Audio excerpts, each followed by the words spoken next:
ഇത് ഞാൻ ചെയ്തുകൊണ്ട് വന്നപ്പോൾ എനിക്ക് ചെയ്യണ്ടായിരുന്നെന്നുള്ള ഒന്ന് രണ്ട് കാര്യങ്ങൾ തോന്നിയിട്ടുണ്ടായിരുന്നു. അത് നിങ്ങൾക്കും തോന്നിയിട്ടുണ്ടെങ്കിൽ നിങ്ങൾക്ക് കമൻ്റ് ആയിട്ട് പറയാം. ഇന്ന് നമുക്ക് ഒരു ടെറാറി ഉണ്ടാക്കുന്നത് എങ്ങനെയാണെന്ന് നോക്കാം. അപ്പോൾ ഞാൻ അതിന് പറ്റിയ ഒരു നല്ലൊരു പോട്ട് റെഡിയാക്കി വെച്ചിട്ടുണ്ട്. പോട്ടിൽ ലിഡുണ്ട്. ലിഡ് ഇങ്ങനെ ഞാൻ സെറ്റാക്കി വെച്ചിരിക്കുന്ന ലിഡാണ്. ഇതിനിപ്പോൾ ആവശ്യമായ എല്ലാ സാധനങ്ങളും ഞാനിവിടെ റെഡിയാക്കി വെച്ചിട്ടുണ്ട്. അതിന് വേണ്ട സോയിലുണ്ട്, ഗ്രാവലുണ്ട്, കുറേ സ്റ്റോൺസ് ഇവിടെ വെച്ചിട്ടുണ്ട്. ആ ഡിസൈൻ ചെയ്ത് വരുമ്പോൾ നമുക്ക് ആവശ്യമായ രീതിയിൽ ഏത് വേണം എന്ന് നോക്കി അതിനാവശ്യമായ രീതിയിലെ സ്റ്റോൺ മാത്രമാണ് വെക്കുന്നത്. കുറേ സ്റ്റോണുകൾ ഉണ്ടെങ്കിൽ അത്രയും വെക്കില്ല. പിന്നെ ഇതിപ്പോൾ നമ്മളൊരു ഇതിൻ്റെ സ്റ്റെപ്പെല്ലാം ചെയ്യാൻ വേണ്ടി റെഡിയാക്കിയിട്ട് വെച്ചിട്ടുള്ള ചെറിയ കല്ലുകളാണ്. അപ്പോൾ ഇത് നെറ്റ്, അതിനാവശ്യമുള്ള എല്ലാ സാധനങ്ങളും ഉണ്ട്. ഇനി ഇതെല്ലാം സെറ്റ് ചെയ്ത് ആദ്യം ലാൻഡ്സ്കേപ്പ് സെറ്റ് ആക്കുക. ലാൻഡ്സ്കേപ്പ് ചെയ്തതിന് ശേഷമാണ് അതിൽ പ്ലാന്റ്സുകൾ വെക്കുന്നത്. എങ്ങനെയാണ് വെക്കുന്നതെന്ന് ഞാൻ കാണിച്ചു തരാം. ആദ്യം ഇതിലേക്ക് നമുക്ക് ആവശ്യമായ ഗ്രാവൽ ഇടും, അല്ലെങ്കിൽ ക്ലേ ബോൾസ് ഇടാം. അപ്പോൾ ഞാൻ ഉപയോഗിക്കുന്നത് ഗ്രാവലാണ്. അപ്പോൾ ആവശ്യമായ ഗ്രാവൽ ഞാൻ ഇതിലേക്ക് പതുക്കെ ഇടുന്നു.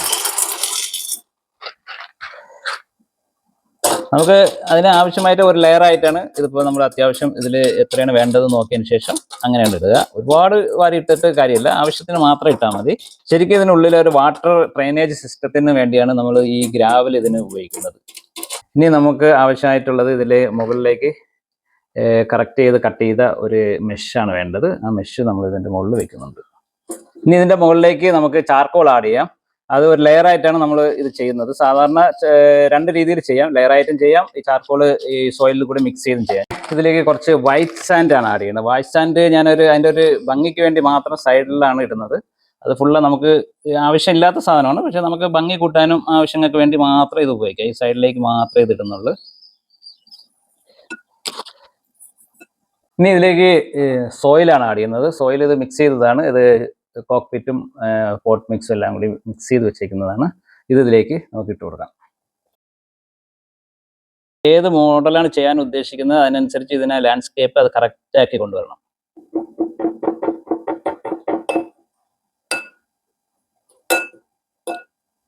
ഇതിലേക്ക് ചെറുതായിട്ട് വെള്ളം സ്പ്രേ ചെയ്ത് കൊടുക്കാം. ഇങ്ങനെ ഒരു കല്ല് ഇവിടെ വെക്കുന്നുണ്ട്. ഞാനൊരു ഹിൽ ഷേപ്പാണ് ഇത് ചെയ്യാൻ ഉദ്ദേശിക്കുന്നത്. അപ്പോൾ അതിന് കണക്കാക്കിയുള്ള ഒരു ചെറിയൊരു കല്ലാണ് ഇവിടെ വെക്കുന്നത്. നമുക്കിങ്ങനെ സ്റ്റെപ്പ് ഉണ്ടാക്കാനായിട്ട് ചെറിയ ചെറിയ പീസ് ഈ സ്റ്റോൺ ഇങ്ങനെ കട്ട് ചെയ്തത് നമ്മൾ ഇതിൻ്റെ ആവശ്യാനുസരണം നമ്മൾ എവിടെയാണ് വെക്കേണ്ടത് നോക്കി വെക്കാം. ഇതിപ്പോൾ ഒരു സ്റ്റെപ്പ് ഇവിടെ വെച്ചിട്ടുണ്ട്. ഞാൻ ഒന്ന് തുടച്ച് വൃത്തിയാക്കിയാൽ അതിൻ്റെ സൈഡിലെ മണ്ണൊക്കെ ഒന്ന് ഒതുക്കി കൊടുക്കാം. ഇങ്ങനെ ഒരു ചെറിയൊരു കല്ലുണ്ട്. അത് നമുക്ക് ഇവിടെ ഈ ഭാഗത്തായിട്ട് ഇങ്ങനെ വെച്ച് കൊടുക്കാം.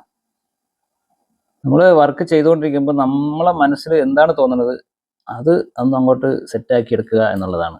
അതിന് ഒരു ക്രിയേറ്റീവ് സ്റ്റൈൽ ഉണ്ടാവണം. നമ്മൾ എങ്ങനെയെങ്കിലും അത് ചെയ്ത് കളയാൻ പറ്റില്ല. അതിനൊരു ചെറിയൊരു ഭംഗി വരുന്ന രീതിയിൽ തന്നെ അത് ചെയ്ത് വെക്കുക. ഇതിലേക്ക് നമുക്ക് കുറച്ച് മൂസ് വെച്ച് നോക്കാം.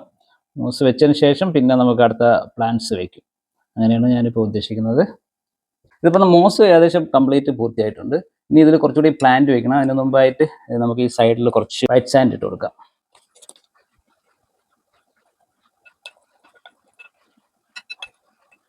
ഇപ്പോൾ കുറച്ച് ഫിറ്റോണിയ കൂടി അതിൽ വയ്ക്കുന്നുണ്ട്. ഫിറ്റോണിയ ഒരു വളരെ ഭംഗിയുള്ള ഒരു പ്ലാന്റാണ്. നമുക്ക് ഇത് ടെറാറിയം ചെയ്യാനായിട്ട് ഏറ്റവും നല്ല രസമായിട്ട് നല്ല ഭംഗിക്ക് തോന്നിക്കുന്ന ഒരു പ്ലാന്റാണ് ഫിറ്റോണിയ. അതൊരു 3-4 എണ്ണം ഞാൻ ഇതിലേക്ക് വെച്ചിട്ടുണ്ട്.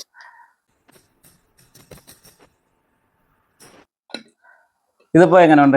ഇഷ്ടമായെങ്കിൽ ഇഷ്ടമായെന്ന് പറയാം.